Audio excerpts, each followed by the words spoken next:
Hello कॉन्फ्रेंड्स, last class के अंदर हम लोगों ने लोकल सेल्फ गवर्नमेंट को स्टार्ट किया था।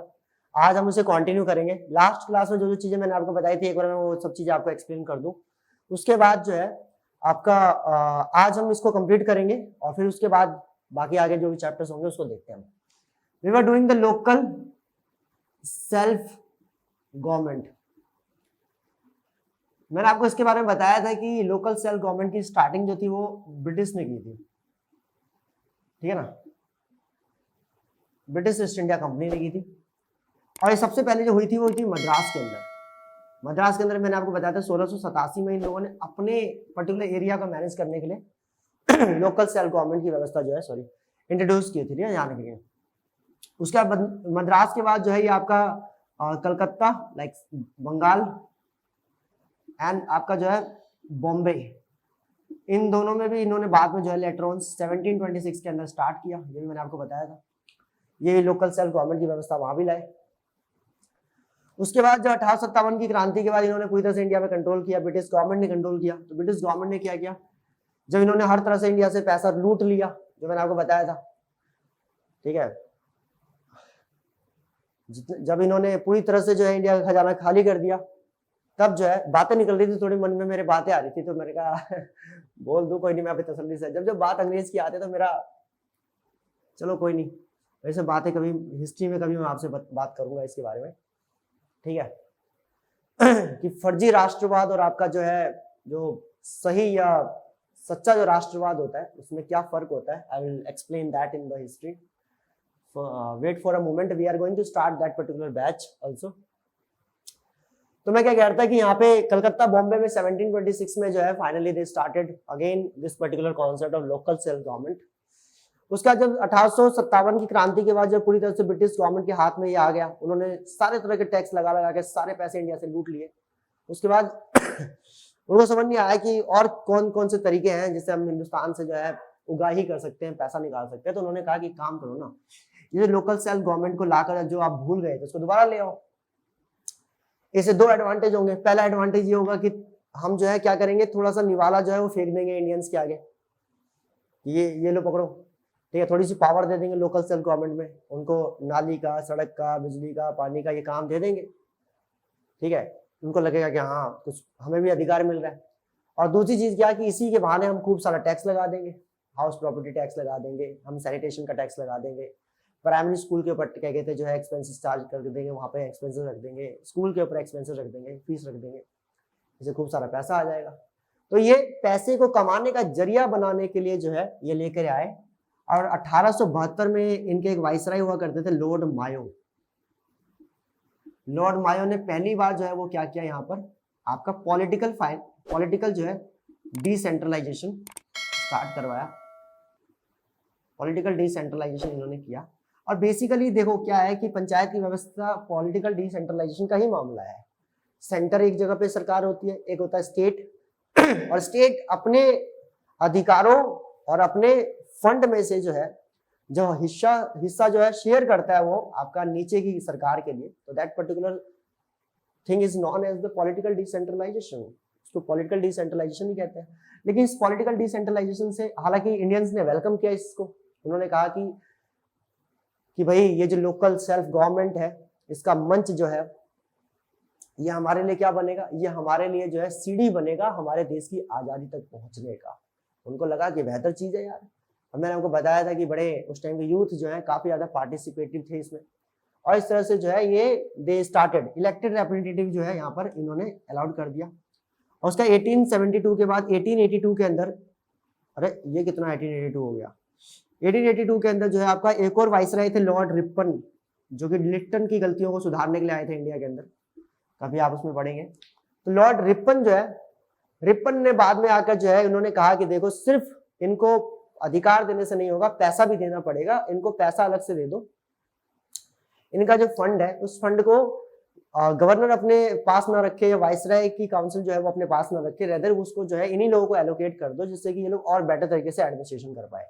और ये जरूरी था, ये करना इसलिए जरूरी था क्योंकि भारत के लोग इस अधिकार का फायदा उठाना जान चुके थे और कई सारी बगावतें हुई थी लिप्टन के समय में, आप देखेंगे, ठीक है। वो सब चीजें हिस्ट्री में आप समझ में, हिस्ट्री पढ़ेंगे तो ज्यादा अच्छा अंडरस्टैंड होगा कि किस तरह की पॉलिसी थी लॉर्ड लिट्टन की, ठीक है, दैट इज ऑल। तो यहाँ पे जो है आपका रिपन ने क्या किया, यहाँ पे जो है पॉलिटिकल डिसेंट्रलाइजेशन के बाद फाइनेंशियल डिसेंट्रलाइजेशन भी एक्सेप्ट कर ली, फाइनेंशियल डिसेंट्रलाइजेशन। उसके बाद आप देखेंगे कि आपका जो है 1909 के अंदर आपका लॉर्ड मिंटो, जिसे हम कहते हैं Minto, Morley Minto reforms, Morley Minto reforms आया था आपका। इसके बाद 1919 के अंदर जो है आपका मॉर्ले मिंटो के बाद अगर मैं बोलूंगा आपका जो है that is I will say the Chelmsford मॉन्टेगो Chelmsford reform, मॉन्टेगो Chelmsford reform ये आया आपका इस वाले में। इन दोनों में क्या कर दिया गया, इन दोनों के बाद मतलब मेनली हुआ था आपका 1919 में ही, इन्होंने जो दो सब्जेक्ट बनाए थे, एक बनाया था रिजर्व्ड और एक बनाया था ट्रांसफर सब्जेक्ट, रिजर्व्ड और ट्रांसफर सब्जेक्ट्स। तो इन्होंने ट्रांसफर वाले में क्या कर दिया, लोकल सेल गवर्नमेंट की पावर्स को रख दिया गया। रिजर्व वाला वो जिसके अंदर सिर्फ यूनियन उसके लिए फैसले लेगा, ये सेंटर उसके लिए फैसले लेंगे, ये ऐसे फैसले जो बाकी जिसका डिसेंट्रलाइजेशन नहीं किया जाएगा। और ट्रांसफर में जो है इसको रख दिया जैसे कि और जो है पार्टिसिपेशन जो है लोगों का और बढ़ गया। उसके बाद जब देश आजाद हुआ तो मैंने आपको बताया था कि हमारे पास इतने पैसे नहीं थे कि हम जो है एक अलग एक और स्तरीय जो है सरकार अपने देश में ला सके। हमारे पास 3 स्तर की सरकारें थी, सबसे ऊपर यूनियन के बाद मतलब यूनियन, उसके बाद यूनियन के बाद स्टेट, हमारे पास सरकारों में यही दो थी। तीसरे स्टेट की डिमांड उठ रही थी, that is local self government, local self government की डिमांड उठ रही थी। मैंने आपको गांधी जी के बारे में बताया था कि गांधी जी और आपका जो है अंबेडकर जी के बीच में जो है काफी विवाद था, मैंने आपको इसके बारे में बताया था। Gandhi and Ambedkar was very I will say you know I will say intellectually they were different on this particular topic. उन लोगों को, गांधी जी को लगता था कि ये देश गांव का देश है और इसे गांव के लोग ही बेहतर संभाल सकते हैं, तो गांव के लोगों को ही उनको स्वराज देना चाहिए, उनको जो है अपने क्षेत्र को संभालने के लिए वो पैसा जो कि सेंटर से मिलता है वो सेंटर से नहीं, वो बिल्कुल उनके लिए अलग से ही होना चाहिए, कंसोलिडेटेड फंड ऑफ इंडिया से, और साथ में अधिकार भी उनके लिए अलग से सुनिश्चित होने चाहिए संविधान के अंदर बाकायदा लिखे हुए। तो गांधी जी इस फेवर में थे, अंबेडकर इसके खिलाफ थे। अंबेडकर कहते थे कि नहीं, आम इंसान, गरीब इंसान, अशिक्षित इंसान वो पॉलिटिक्स में ज्यादा एक्टिवली पार्टिसिपेट नहीं कर पाएगा, और पार्टिसिपेट करेगा तो कौन करेगा, वही जो पहले के जमींदार थे जिनके पास पैसा है वही दोबारा से करेंगे पार्टिसिपेट, वही लोग मुखिया बनेंगे, और मुखिया बनने के बाद वही व्यवस्था जो पहले चलाते थे जमींदारी वाली, अब वो मुखिया बनकर वो वाली व्यवस्था चलाएंगे। तो जिसका जो हम आम तबके का जो विकास करना चाहते हैं वो विकास संभव नहीं हो पाएगा। तो इस बात के मतभेद से जो है बाद में मैंने आपको बताया कि आपका जो है पंडित जवाहरलाल नेहरू बीच में आए, उन्होंने कहा कि आप ठहरिए, कोई दिक्कत वाली बात नहीं है, मैं संभालता हूँ मैटर को। उन्होंने कहा कि देखो नेहरू जी ने कहा कि देखो जो अंबेडकर कह रहे हैं वो बिल्कुल ठीक कह रहे हैं। पहली बात तो ना हमारे पास इतना पैसा है, ना हमारे पास इतना फाइनेंस है कि हम जो है लोकल सेल्फ गवर्नमेंट को एक्सेप्ट कर सके, और ना ही तो दूसरा क्या है कि भाई ना ही तो स्टेट्स इसके लिए अभी तैयार होंगे, ठीक है। और तीसरी चीज क्या बताई, तीसरी चीज ये बताई कि भाई आपका जो है हम अभी चाहते हैं कि यहाँ पे ज्यादा से ज्यादा जो है मतलब कि सेंट्रलाइज तरीके से जो है सरकार को चलाया जाए। हम डिसेंट्रलाइजेशन के फेवर में भी हैं, लेकिन सेंट्रलाइजेशन के अभी फिलहाल ज्यादा फेवर में है, ठीक है। इस चक्कर में क्या किया इन्होंने जो है 1952 में इन्होंने कहा, लेकिन हम ऐसा नहीं है कि हम जो है इनका ख्याल नहीं रखेंगे, इनके लिए हम चाहते हैं कि इनकी कम्युनिटी खुद आपस में मिलकर खुद डेवलपमेंट करे, और उनके लिए हम क्या बनाएंगे, कम्युनिटी डेवलपमेंट प्रोग्राम, और इसको हम लॉन्च करेंगे, और लॉन्च कर भी दिया। 1953 में कहा गया कि इसको हम नेशनली एक्सटेंड करेंगे, पहले 100 डिस्ट्रिक्ट के लिए, उसके बाद धीरे धीरे करके पूरे देश में। तो नेशनल एक्सटेंशन सर्विस को भी अप्रूव कर दिया गया, और इसके बाद ये लगातार चलता रहा। और पंचायत की जगह पे या म्युनिसिपैलिटी की जगह पे देश में क्या चला पहले, कम्युनिटी डेवलपमेंट प्रोग्राम। इसने काफी डेवलपमेंट का काम किया, लेकिन ये उतना अच्छा खासा काम कर नहीं पाया, इसके रीजंस बहुत है। स्टेट्स ने कोऑपरेट नहीं किया, काफी ब्यूरोक्रेटाइज हो गया ये, ठीक है। तो काफी सारी चीजें हुई, लेकिन मेन जो अगर मैं बोलूंगा इसके अंदर सही मायने में जो बाद में जब नेहरू जी को खुद समझ में आया। अच्छा, तब तक क्या था कि गांधी जी एक्सपायर हो चुके थे, नेहरू जी भी एक्सपायर, सॉरी अंबेडकर जी भी एक्सपायर हो चुके थे, दोनों एक्सपायर हो चुके थे 1956 तक।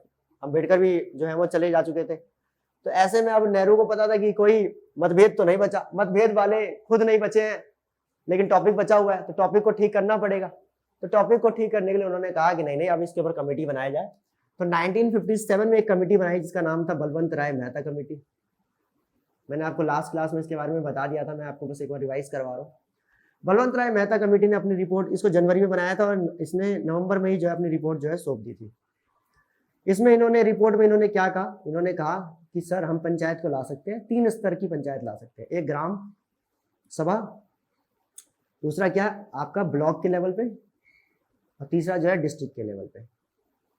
यहाँ पे होगी ग्राम पंचायत, यहाँ पे होगी क्या पंचायत समिति, और यहाँ पे होगी आपकी जिला परिषद, 3 स्तर पे। इसको संभालेगा मुखिया, इसको संभालेंगे पंचायत समिति के अध्यक्ष, और इसको संभालेंगे कौन, प्रेसिडेंट। इनके साथ में कौन होगा, इनके साथ में होगा वीडीओ, विलेज को डेवलप करने के लिए विलेज डेवलपमेंट ऑफिसर, इसके साथ वीडीओ, ब्लॉक को डेवलपमेंट करने के लिए ब्लॉक डेवलपमेंट ऑफिसर। ब्लॉक में कितने गांव आते हैं टोटल, 100, ठीक है ना, 100 विलेज इसके अंदर आते हैं, ध्यान रखेंगे। यहाँ पे एक गांव, यहाँ पे 100 गांव, और यहाँ पे पूरा जिला आ जाता है, एक जिले में जितने भी गांव होंगे। इसके साथ कौन होगा, डीएम साहब होंगे या कलेक्टर साहब होंगे, ठीक है जी। दैट इज, ये इनको गाइड करेंगे, ये इनको गाइड करेंगे, ये इनको गाइड करेंगे, ये पढ़े लिखे लोग। ये एग्जीक्यूटिव वाले, ये कौन, ये लेजिस्लेचर, ये एग्जीक्यूटिव बॉडी, ये कौन, ये डेलिब्रेटिव बॉडी, ठीक है जी। ये इन्होंने एडवाइस की बलवंत राय मेहता ने, और बलवंत राय मेहता का ये रिकमेंडेशन जो था इनको सही लगा, इनको लगा ठीक है यार। और इन्होंने क्या किया, अगले ही आपका 1959 में, अगले ही जो है साल, अगले ही मतलब अगले साल के साल 2 अक्टूबर 1959 बेसिकली, संजय एक बार चेक करना कि कितना स्पेस है मेरे पास इधर। 2 अक्टूबर 1959 में कितना है, यहाँ तक है, यहाँ, हाँ। तो 2 अक्टूबर जो है 1959 तक में जो है आपका पहली पंचायत, फर्स्ट पंचायत जो है इंडिया में इंट्रोड्यूस की गई। एक जैसे ये 3 जो बताए थे ना लेवल, ये 3 लेवल के, इन्होंने कहा कि एक पूरा एक जिले में हमें यूज करके देखते हैं, मतलब जिले में क्या इम्पैक्ट होता है। तो 2 अक्टूबर को तो इसलिए क्योंकि गांधी जी का जयंती है और गांधी जी इसके सपोर्ट में थे, ठीक है, ध्यान रखेंगे।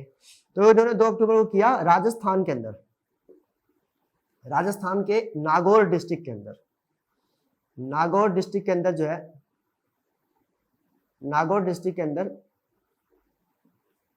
पहली पंचायत, फर्स्ट पंचायत को लागू किया गया। पंडित जवाहरलाल नेहरू ने उद्घाटन किया। उसके बाद फिर इसको फॉलो किया आंध्र प्रदेश ने, फिर तो बंगाल, महाराष्ट्र, बहुत सारे राज्यों ने किया, मगर बहुत निम्न स्तर पे किया, स्तर गिरा के काम किया।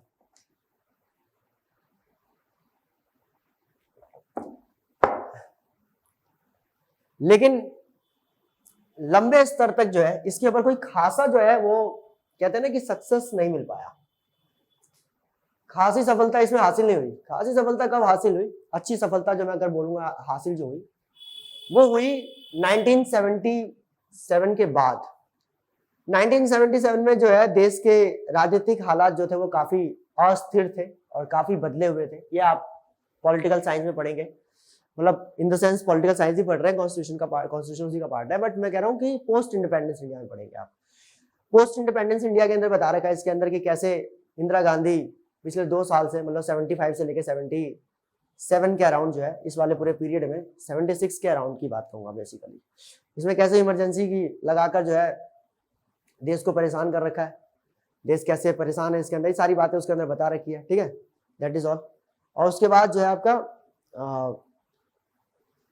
आपका ये एक तो इंसिडेंट ये है, दूसरा ये कि मतलब कि जो है जब बाद में इलेक्शन होते हैं तो मोरारजी देसाई की सरकार जो है वो बहुत ही बड़े स्तर से जो है रिटर्न करती है, और देश में ऐसा कह सकते हैं कि नॉन कांग्रेसी तो नहीं, लेकिन कांग्रेस के दल के अलावा किसी दूसरे दल से पहले नेता के रूप में आए मोरारजी देसाई। जनता पार्टी जीत के आई और जनता पार्टी ने फिर आते साथ ही कहा कि हम जो है किसानों की पार्टी है, क्योंकि मोरारजी देसाई के साथ जो सबसे बड़े सहयोगी थे वो मैं कहूंगा कि डेमोक्रेटिकली सॉरी डेमोक्रेटिकली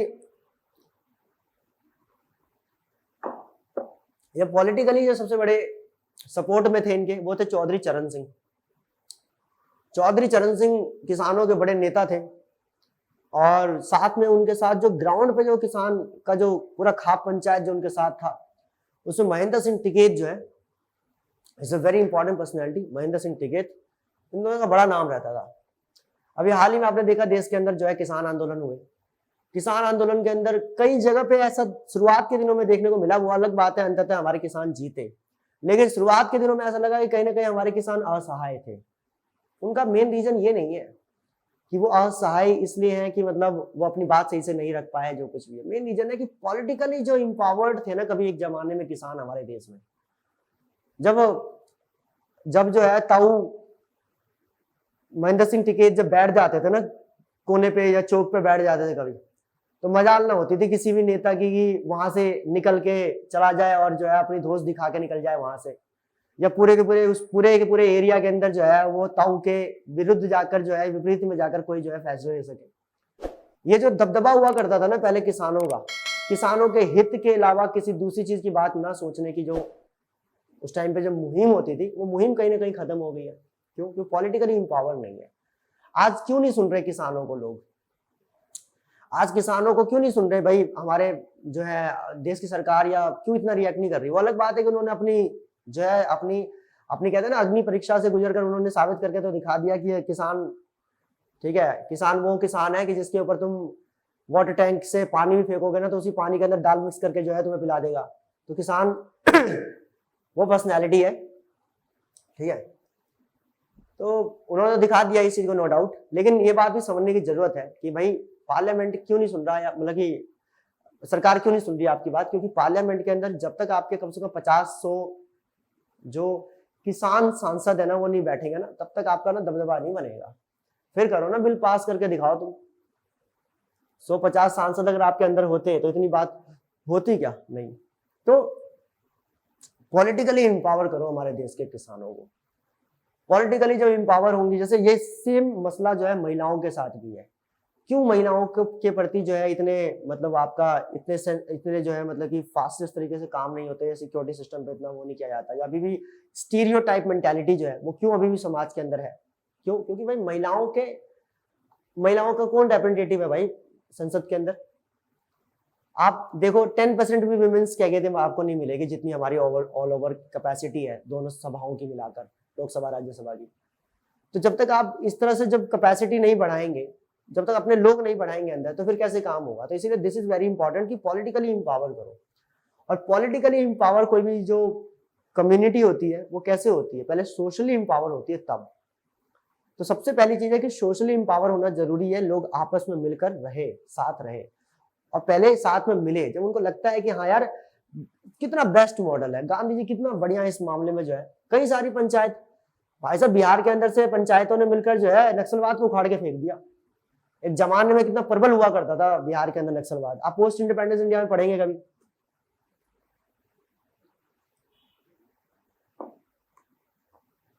तो बाय पॉलिटिक्स बिहार की जनता का भी बड़ा योगदान है। मैं इसमें सिर्फ नेताओं को नहीं दूंगा मतलब कि सारा क्रेडिट, जनता ने उन लोगों को चुना, उन्हीं नक्सलियों को पहले मेन स्ट्रीम पॉलिटिक्स में लेके आए, और मेन स्ट्रीम पॉलिटिक्स में लाने के बाद जो है जब लगा कि नहीं भाई ये लोग सिर्फ राजनीति के लिए जो है ये नक्सलवाद या इन सब चीजें करते थे, तो उन्हें बाहर में निकाला, और राज्य आज नक्सल फ्री है।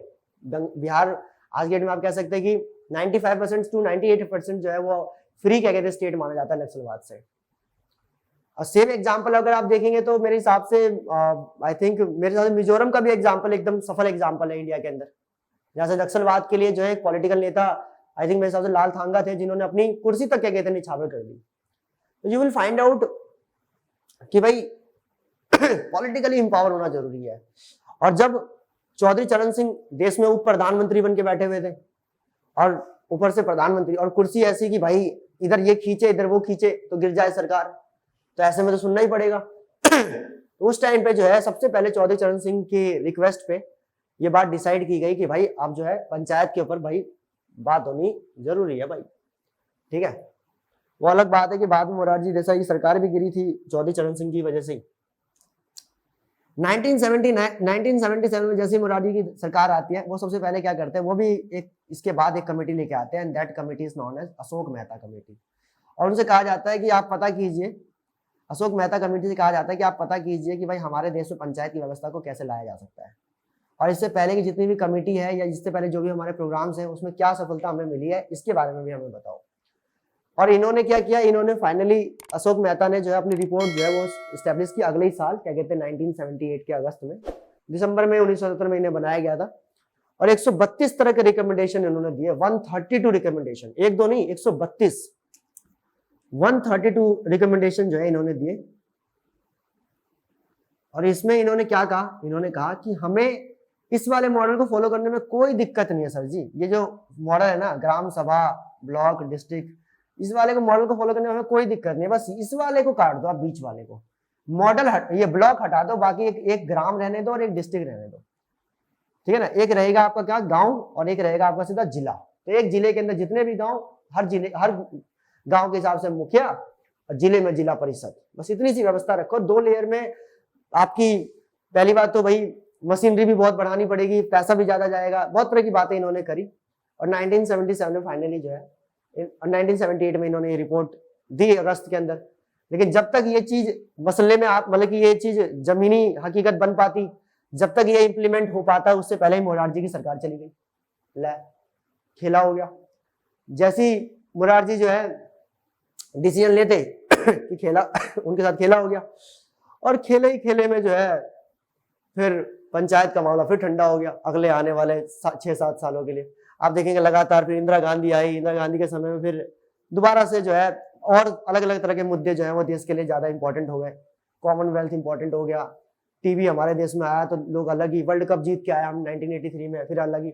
पंजाब के अंदर जो है वो आपका टेररिज्म जो है वो बढ़ता चला जा रहा था, तो वहां पे आपका जो है वहां की पॉलिटिक्स एक्टिव हो गई। तो इस तरह के मतलब अब पॉलिटिक्स ही अलग हो गई देश के अंदर, और जब पॉलिटिक्स अलग हो गई तो यहाँ से ध्यान जो है फिर हट गया सरकारों का। फिर राजीव गांधी आए 1984 में, जब इंदिरा गांधी की डेथ हुई तो Rajiv Gandhi came in the picture again. Rajiv Gandhi जब 84 के बाद जब आए 85 के अंदर, तो 85 में आप देखेंगे कि राजीव गांधी को इतना ह्यूज सपोर्ट मिला था, 414 सीटें जीत के आए राजीव गांधी। ये अपने आप में अभी तक का इतिहास है कि लोकसभा में इतनी सीटें आज तक कोई नहीं जीत पाया। तो इंदिरा गांधी की सिंपैथी का जो है फायदा मिला किसको, राजीव गांधी को। राजीव गांधी बड़े बड़े बहुमत के साथ आए, और उनसे ये एक्सपेक्ट किया गया कि अब जो ये पंचायत जो रुकी हुई है, अब ये जो लोकल सेल्फ गवर्नमेंट को जो रोका गया, अब इसके ऊपर कुछ काम होगा। और इन्होंने क्या किया, आते साथ ही इन्होंने भी लोगों के एक्सपेक्टेशन को समझा, डिमांड को समझा, और एक कमेटी इंट्रोड्यूस कर दी जिसका नाम था GV.K. Rao committee. GV.K. Rao committee 1985 में जो है इन्होंने इंट्रोड्यूस कर दी, GV.K. राव कमेटी।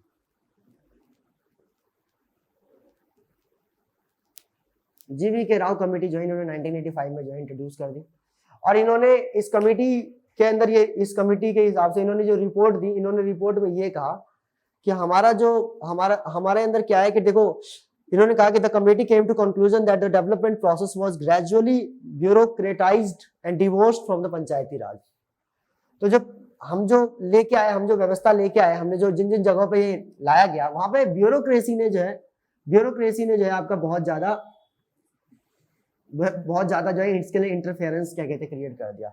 ब्यूरोक्रेसी जो है अगर इसके अंदर इंटरफेयर ना करती तो कहीं ना कहीं GV.K. राव का जो रिकमेंडेशन था, वो रिकमेंडेशन एक शब्द पे पूरी तरह से टिल्टेड है, दैट इज व्हाट, ब्यूरोक्रेटाइजेशन। देख रहे हो ये वर्ड, ठीक है। ब्यूरोक्रेटाइजेशन मतलब कि ब्यूरोक्रेसी जो है वो कुछ ज्यादा हावी हो गई इसके अंदर, और इतनी हावी हो गई कि मतलब समझ लो कि सारा का सारा जो जैसे वीडियो हो गया, इन लोगों ने इतना ज्यादा मतलब आपका जो है पावर अपने पास रख ली, और जो बेनिफिट्स जो कम्युनिटी डेवलपमेंट प्रोग्राम से ऊपर से आने थे, वो सारे के सारे बेनिफिट्स को उन्होंने पहुंचने ही नहीं दिया ग्रास रूट पे। और ये ग्रास कैसी थी, जिसका रूट ही नहीं था, ऐसा लग रहा था। दिखने को ऑन पेज ऑन डॉक्यूमेंट तो दिख रहे थे कि डेवलपमेंट हो रहा है, लेकिन बेसिकली ऑन ग्राउंड कुछ भी नहीं था। इसीलिए इन्होंने एक चीज और कही थी, शायद मेरे ख्याल से इन्होंने कही थी, that is grass without roots. तो इन्होंने क्या कहा था, इन्होंने कहा था कि हमारे देश में पंचायत की व्यवस्था कैसी है, ग्रास विदाउट रूट्स। इन्होंने कहा कि हमारे यहाँ पे घास ऐसी उगी हुई है पंचायत की, जिसकी घास ऊपर से दिख तो रही है लेकिन नीचे जो है जड़ी नहीं है। और जिस ग्रास रूट डेवलपमेंट की बात कर रहे थे हम लोग, वो ग्रास रूट डेवलपमेंट जो है आपका, वो आपका पहुंच नहीं पाया, क्या कहते हैं आपका जो है ऑनलैंड। तो दिस इज व्हाट। और होता है, आप देखो गांव मोहल्ले में ऐसा होता है कई जगह पे। अब जैसे कई जगह पे देखा है किस तरह का क्या कहते हैं सीन होता है। जैसे मेरे दादा बताते हैं एक जगह पे गांव के अंदर एक लाइट आई। अब वो लाइट क्या है, ठीक है, वो लाइट, और सामने की बात बता रहे थे, ऐसा ऐसा उन्होंने अपनी आंखों के आगे देखा। लाइट आई और लाइट जो है वो पंचायत के पास जैसे आ गई है, पंचायत के पास वो लाइट आ चुकी है कि भाई वो स्ट्रीट लाइट जो है वो किसी के घर के सामने लगेगी, ठीक है, वो घर के सामने जो है किसी के लगेगी, ये जो है लाइट आ चुकी है। ये लाइट उसकी है, उसी की मिलनी है जो कुछ भी है। लेकिन क्या करेंगे कि जिस बंदे के घर के आगे लगनी होगी ना, उसको पहले एक दिन पहले जो है पंचायत का मुखिया उसके घर पे जाएगा और उसे बोलेगा कि देख, मेरे पास ना ऊपर से लाइट आया है लगाने के लिए घरों, मतलब कि गली के अंदर, और किसी के भी घर के आगे मैं लगा सकता हूँ, तो तू बोल तो मैं तेरे घर के आगे लगवा दूं। और जगह पहले से डिसाइड हो रखी है कि उसी के आगे लगानी है जो भी है, लेकिन फिर भी उसके घर पे पहले जाकर ये बोल रहा है कि देख लाइट आई है और लाइट जो है वो मैं तेरे घर पे, अगर तू बोल तो मैं लगवा देता हूँ, तेरे घर के आगे मैं लगवा देता हूँ, तू बोल तो बोला हाँ मालिक क्यों नहीं है मालिक, लगवा दो लाइट यार। तो बोला कि लेकिन कुछ खर्चा होगा। अच्छा दे देंगे यार, क्या दिक्कत है, दे देंगे खर्चा। अभी कुछ है, कैश पड़ा हुआ है, कुछ है तो दे दो जरा। अभी तो कुछ नहीं है, 500 रुपये पड़ा हुआ। हाँ कोई बात नहीं, लाओ, अभी शाम का काम होगा, अभी 500 लाओ। और अगले दिन वो लाइट लगा के उसके घर में, उसके घर के सामने लगा दी। वो खुश हो गया, उसको लगा कि यार ऐसा नहीं है, मुखिया हमारी सुनता है, थोड़ा बहुत आगे पीछे ले दे के काम कर लेता है। अब वो अगली बार भी क्या कहते हैं, कोई काम जो अगर आप उसको करवाना होगा ना, तो इस बार आपको मांगना ही नहीं पड़ेगा, वो खुद ही पैसा लेके आएगा कि यार क्या कहते हैं पैसा यार ले लो यार, क्या कहते हैं काम करवा दो, क्योंकि उसको भरोसा आ चुका है कि पैसा लेने का काम कर देता है। जबकि पहली बार वाला काम किसके लिए था, इसी के लिए था ही। लेकिन देख रहे हो, ऐसे करप्शन को कैसे कंट्रोल करोगे भाई साहब आप, ऐसे करप्शन को कैसे खत्म करोगे? This is a very important thing that you will have to understand. Okay, तो ये सब चीजें इन्होंने बताया कि जीवी के राव ने बताया कि इस तरह से करप्शन हमारे देश में बढ़ता जा रहा। उसके बाद आपका जो है एलएम सिंघवी, बाद में 1986 में एक और कमेटी बनाई गई, LM Singhvi, PRI should be constitutionalise. इन्होंने जो बात कही, ये बात बड़ी जबरदस्त बात लगी थी मुझे, और ये बात जबरदस्त क्या थी, जबरदस्त थी बेसिकली, यही बात मानी ही गई दरअसल। इन्होंने आकर कह दिया 1986 के अंदर, इसका नाम है क्या, LM Singhvi committee. LM Singhvi committee ने कहा कि भाई देखो, कोई भी राज्य, कोई भी स्टेट जो है वो अपनी पावर्स को ना देना नहीं चाहता। आप ये बात क्यों नहीं समझ रहे सर, कोई भी नहीं चाहता भाई। जिस स्टेट गवर्नमेंट के या मुख्यमंत्री के विधायकों का उन गांवों के अंदर जो है अच्छा खासा जो है वसूली का काम चलता हो, जमींदारी का काम चलता हो, वो क्यों देना चाहेगा भाई साहब, वो देगा ही नहीं, उसको पता है। इसीलिए ये सब चीजें ऐसे नहीं होने वाली, राज्यों पे मत छोड़ो इसको, आप एक काम करो, कॉन्स्टिट्यूशन के द्वारा कॉन्स्टिट्यूशनलाइज करो। आप इसको जो है, इसके लिए एक अलग से कानून जो है वो पार्लियामेंट बनाए, और पार्लियामेंट जब इसके ऊपर काम खुद करेगा ना, कानून लेके आएगा, तभी जाके जो है इसके ऊपर कुछ हो सकता है, otherwise nothing is possible, I am telling you.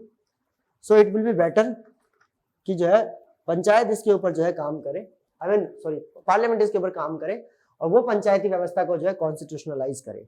फिर उसके बाद कॉन्स्टिट्यूशनलाइज बात करने की, अच्छा इन्होंने बोला कि अलग से एक चैप्टर इंट्रोड्यूस करो, उसके अंदर क्या कहते हैं अलग से क्या कहते हैं सारी पावर्स लिखो, कौन किस किस के पास क्या क्या पावर्स है वो सारी चीजें लिखो, सब कुछ क्या कहते हैं अलग से व्यवस्था करके दो कॉन्स्टिट्यूशन के अंदर ही। बात बड़ी थी, इसीलिए एक्सेप्ट करना आसान नहीं था।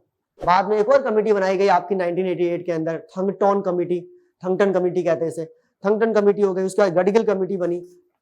थंगटन और गडगिल कमेटी, दोनों कमेटी ने सेम जो है 1988 1989 के अंदर जो है आपका 1988 में थंगटन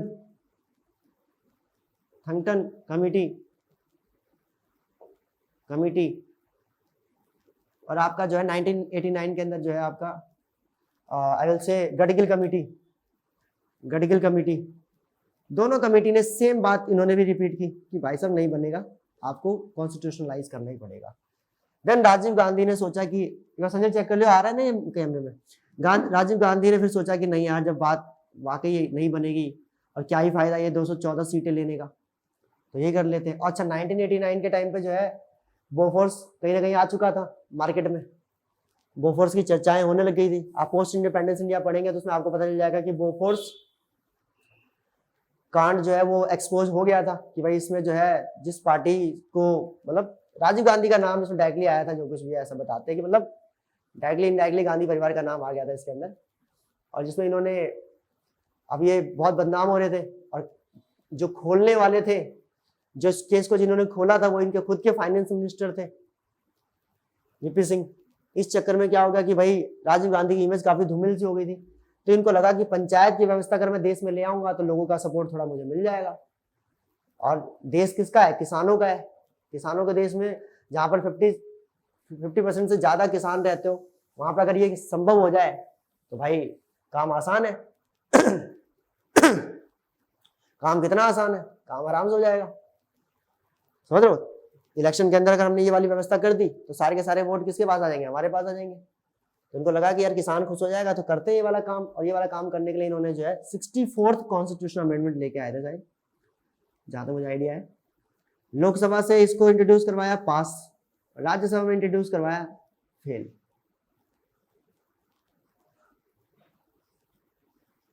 बस यही काम खराब हो गया। पंचायत देश में इसी टाइम पे आ जाती, लेकिन राज्यसभा माना नहीं। राज्यसभा किसकी कह गए थे, मतलब सभा है, राज्यों की सभा है। मैंने आपको फिर से बोला ना, राज्य ही तो एक्सेप्ट करने को तैयार नहीं थे इस बात को, बस राज्य माने नहीं, और मेजोरिटी राज्यों ने इसको डिनाई कर दिया कि no sorry sir, we are with you but we can not support in this particular matter. ये हमारी पावर खत्म करने की चीज है, कौन अपने पैरों पे कुल्हाड़ी मारना चाहेगा? No no no, that's not possible. इन्होंने डिनाई कर दिया। राज्यसभा में जो है राजीव गांधी का बिल जो है वो फेल हो गया। बस इसी वजह से क्या हो गया कि काम खराब हो गया, और काम खराब होने की वजह से जो है फिर से काम खराब हो गया, और फिर काम खराब होते चले गए। मतलब कुल मिला के जो है ये नहीं हो पाया। उसके बाद आप देखेंगे 2 साल का बैकलॉग और लग गया। वीपी सिंह की सरकार आई, चंद्रशेखर की सरकार आई, और दोनों सरकारें ज्यादा लंबे समय तक काम नहीं कर पा पाई। गठबंधन की सरकार थी, गठबंधन की सरकारों में ऐसे ही जो है आपका सपोर्ट मिलता नहीं है, सब लोग सपोर्ट करें कोई संभव नहीं है। लेकिन बाद में 1991 के अंदर जो है आपके पीवी नरसिम्हा राव आए, और नरसिम्हा राव ने कहा कि बस मैं समझ गया कि ये मेरे ही हाथों लिखा हुआ था, तो बस मैं आ चुका हूँ, पधार चुका हूँ, अब मैं ही करूंगा इसे पास। तो उन्होंने जो है आपका 1992 के अंदर जो है 73rd कॉन्स्टिट्यूशनल अमेंडमेंट करके जो है इसे फाइनली जो है पास करवाया। ठीक है, मतलब कुल मिला के कॉन्स्टिट्यूशनल अमेंडमेंट 1992 में हुआ। 24 अप्रैल 1993 को ये लागू हुआ।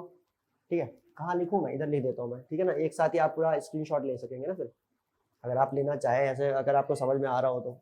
मेरी चीज लिखी हुई चीज मेरे को खुद समझ नहीं आ रही, बट अगर आपको आ जाए तो देख लेना। 1992 में फिर जो है आपका पीवी नरसिम्हा राव हमारे देश के अगले प्रधानमंत्री बने, और इन्होंने जो है इन्होंने आपका ये पास करवाया 73rd कॉन्स्टिट्यूशनल अमेंडमेंट से। इन्होंने जो है पंचायत की व्यवस्था को इंट्रोड्यूस किया, और उसके बाद जो है आपका 24 अप्रैल 1993 का जो डेट है, बड़ा इंपॉर्टेंट डेट है। ठीक है, इस दिन जो है ये इम्प्लीमेंट हुआ, मतलब लागू हुआ, इम्प्लीमेंट हुआ।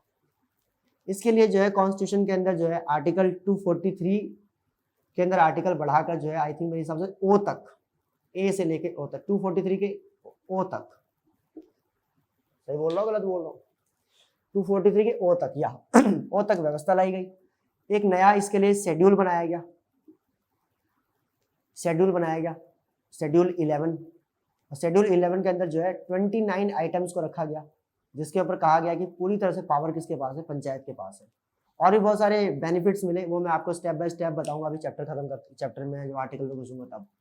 उसके बाद मैं आपको कह रहा था कि ये डेट ध्यान रखना, इसी दिन हमारा क्या होता है? पंचायती राज इंस्टीट्यूशन डे होता है 24 अप्रैल को।